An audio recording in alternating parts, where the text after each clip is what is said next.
Thank you, Tiernan. Thank you, League of Conservation Voters, for getting us to the place we are now. You've heard me say again and again, we all have our goals, our vision, our plans, our knowledge, and we can only do so much with our inside mobilization, maneuvering. The outside mobilization makes all the difference in the world. So thank you, League of Conservation Voters and other groups who have been part of mobilizing opinion and organizing people across the country to save our planet. I'm honored to be here with our distinguished chair of the House Democratic Caucus, Mr. Jeffries, to be here with Mr. Horsford of Nevada, a leader on this issue, but also with three members that I was honored to be with in Glasgow. Suzanne Bonamici, as you just heard, Mike Levin, I don't know if you've heard from him yet, but you will, and Veronica Escobar. When we were there, people were very glad that America was back, as President Biden said.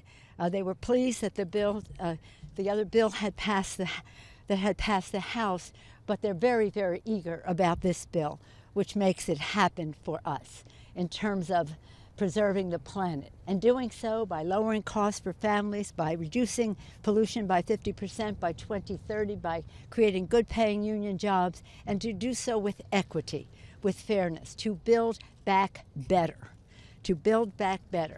Over about $500 billion in this legislation to protect the planet.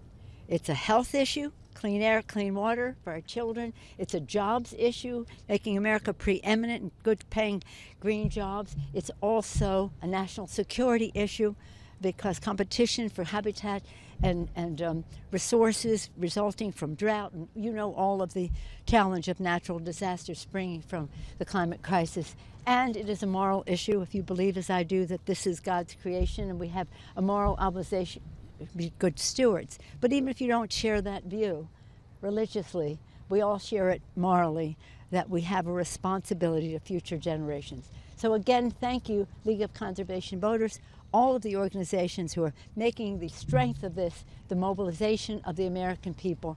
And you know, it's fabulous, it's great, it's big, but it's a good start.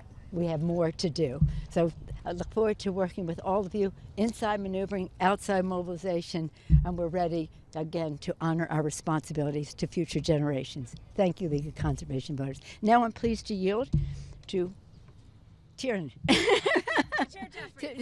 to our distinguished chair of the caucus, Mr. Jeffries.